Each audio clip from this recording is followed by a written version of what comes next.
Hi, I'm Jonathan Armstrong from Cordery, the specialist compliance lawyers. With me is Tom Fox, the compliance evangelist and one of the leading world authorities in compliance. And Tom, you've been with us in London this morning discussing some of the changing events in the world of compliance. One of the themes, I think, from our chat has been that customers are increasingly important in the whole compliance space. Tell us a bit about that. So, Jonathan, first of all, thank you for having me back. It's always great to be here at Cordery. One of the interesting things from several FCPA enforcement actions in 2018 was that the customers were in on the bribery scheme.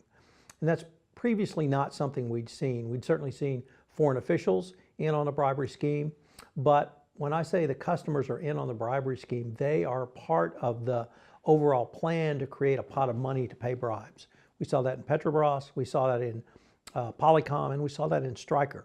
And that brings a new level of sophistication, but for the compliance practitioner, a new level of difficulty, because how do you evaluate your client from the corruption perspective? I grew up in a world where a customer meant the color of your money was green. And understanding anti-money laundering laws are now much more prevalent. How do you evaluate a customer, a national oil company, as an entity for a red flag around corruption? With Petrobras, you had corruption literally at the highest levels of the organization. You had corruption ordered and mandated by political parties who appointed the boards of directors. And the bribery scheme itself entailed either the overbilling or the discounting of a multi-billion-dollar contract price. And that is very difficult for a compliance practitioner to determine if a contract discount or an overbilling is outside of a normal range, which could create a pot of money to pay a bribe. There's been an element of that, wasn't there, in Mercedes-Benz as well, I guess, back in the day, where things like cars, it's always hard to ascertain the retail price and the level of discount. And even more so when you're buying things like, dustbin wagons, when you're buying buses. There's always that difference, isn't there, between what the market perceives as the price and what the price is. So you're saying effectively that margin can be used for good or ill. Correct. So within Petrobras, for instance, these were multi-billion-dollar contracts, construction contracts, development contracts, and other contracts where a discount of 1% to 3% would be granted. Not unreasonable, certainly not out of a normal business range of discount for a valued customer or a high dollar contract. But it would be relatively impossible for a compliance practitioner or a chief compliance officer to look at a contract and say, that's a 3% discount, that's unreasonable, why did you grant that discount? So there needs to be a mechanism for ongoing monitoring. In the case of Petrobras, when the discount was granted, the money was wired to an account not in Brazil. So that's certainly one indicia. But to prevent a bribe from even occurring is extraordinarily difficult, and it requires a chief compliance officer to have a plethora of data available to him throughout the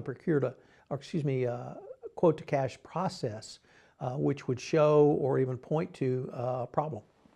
So is the answer to that, as lawyers in the UK, we have obligations to check our clients, our customers, if you like, to check their due diligence, if you like, to do due diligence on their behaviors.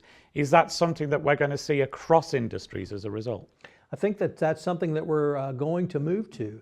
And if a customer is known for engaging in bribery and corruption or other illegal or unethical activity, it may raise the stakes and it may raise the risks so that you have to have a greater management of that risk, or some companies may make the determination they don't want to do business with customers who have that sort of reputational risk. Then maybe my last question is, I paid my way through university in part through working in a supermarket, and it was drilled into us all the time. It's not true that the customer is always right, but the customer must always think that they're right. Do you think we're going to get into that situation in a business environment where we're challenging what some of our customers say, and we're getting away from that customer is king mentality into sometimes questioning what we're being asked to do, or to do that more frequently than we have in the past? I would see perhaps the additional management of risk really being on the supplier side.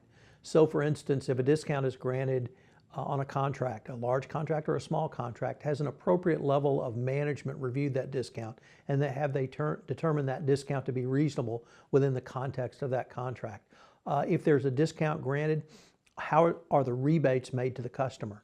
Is it simply a discount off the purchase price? I send you a bill for $100 or £100, you pay me $95 back. That's one way, but also a rebate or a refund or some other remuneration could be utilized if that's done. Who's signing off on the wiring of that money? Where is the money going to? And how is that money perhaps being used going forward? So there's a variety of risk management strategies that you can utilize. I don't see having to have those sorts of conversations with customers yet, but if the risk management strategies that I've seen effective or I would advocate are not effective going forward, we may have to move to that level of scrutiny. That's fascinating stuff. All that remains is to thank you for watching. There are going to be more films in this series on our YouTube channel. Do come back and take a look. Thank you.